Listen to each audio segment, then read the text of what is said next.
Halo teman-teman, kali ini saya akan membahas materi mengenai manajemen keuangan. Apa sih manajemen keuangan?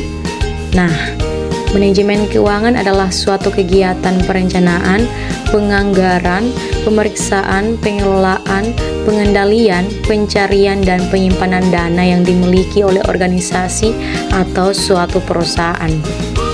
Yang berikut ialah tugas pokok manajemen keuangan. Nah, tugas-tugas dasar yang diemban oleh seorang manajer keuangan secara umum adalah: yang pertama, mendapatkan dana perusahaan; yang kedua, menggunakan dana perusahaan; dan yang ketiga yaitu membagi keuntungan atau laba perusahaan. Yang berikut ialah tujuan umum. Tujuan umumnya itu yang pertama, memberikan informasi yang bermanfaat bagi investor, kreditur, dan pemakai lainnya sekarang atau masa yang akan datang untuk membuat keputusan investasi, pemberian kredit, dan keputusan lainnya yang rasional. Yang kedua ialah mengetahui perkembangan perusahaan. Yang ketiga, mengetahui kondisi keuangan perusahaan. Dan yang keempat ialah mengetahui posisi likuiditas, solvabilitas, dan profitabilitas perusahaan. Berikut pentingnya laporan keuangan.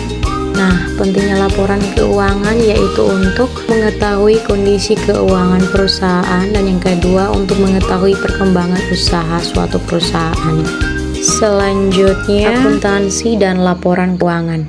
Nah, akuntansi sendiri ialah proses pengukuran, interpretasi, dan komunikasi informasi-informasi keuangan untuk membantu orang-orang di dalam dan di luar perusahaan dalam membuat suatu keputusan.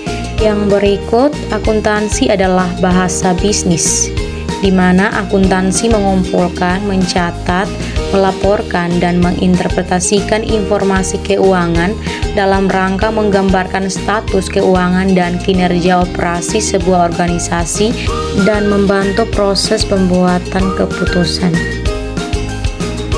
Selanjutnya, macam-macam laporan keuangan. Ada 3 macam laporan keuangan yang pokok, yaitu yang pertama neraca, yang kedua laporan rugi laba atau perhitungan hasil usaha, yang ketiga laporan aliran kas, ada laporan pendukung, yaitu laporan laba ditahan, dan laporan perubahan modal sendiri atau ekuitas. Selanjutnya, neraca. Neraca adalah laporan yang menunjukkan posisi aktiva atau aset, harta, hutang atau kewajiban, dan modal suatu perusahaan pada suatu waktu tertentu. Misalnya pada tanggal 31 Desember dan seterusnya. Sehingga harta sama dengan hutang tambah modal. Ikut laporan rugi laba. Laporan rugi laba adalah laporan yang menunjukkan pendapatan dan biaya-biaya selama periode tertentu. Misalnya 1 tahun, 6 bulan, 3 bulan. Selanjutnya isi laporan rugi laba, pendapatan, biaya, laba atau rugi. Dan isi neraca ialah harta, hutang, dan modal. Berikut keterbatasan laporan keuangan. Yang pertama, laporan keuangan dibuat secara periodik, interim report. Yang kedua, angka dalam laporan keuangan kelihatannya pasti dan tepat, tetapi sebenarnya dasar penyusunannya dengan standar nilai yang mungkin berbeda dan berubah.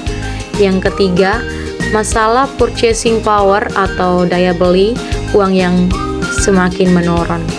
Yang keempat, laporan keuangan tidak dapat mencerminkan berbagai faktor yang dapat mempengaruhi posisi keuangan perusahaan, misalnya reputasi, kontrak kerja, dan kemampuan manajemen. Selanjutnya, analisis pembandingan.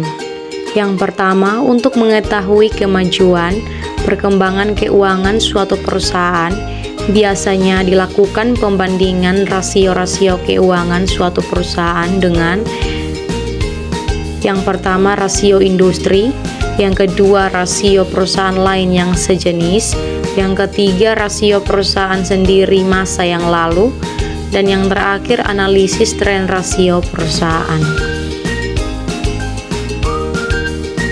Berikut yaitu aktivitas bisnis dan akuntansi.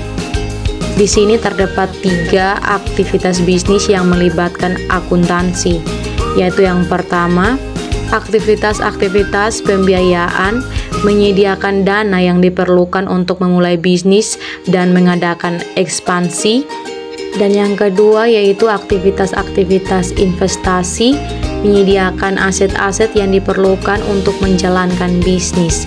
Dan yang ketiga, aktivitas-aktivitas operasi berfokus pada menjual barang atau jasa, tetapi aktivitas ini juga memandang biaya sebagai elemen penting dan manajemen keuangan yang sehat. Selanjutnya yaitu mengenai rasio-rasio keuangan. Yang pertama, rasio-rasio likuiditas. Yang kedua, rasio-rasio solvabilitas. Yang ketiga, rasio-rasio aktivitas. Yang keempat, rasio-rasio profitabilitas. Ada pula yang menambahkan dengan yang kelima, yaitu rasio pertumbuhan, dan yang terakhir, rasio perkembangan. Oke teman-teman, sekian pembahasan materi yang saya paparkan. Semoga bermanfaat. Terima kasih.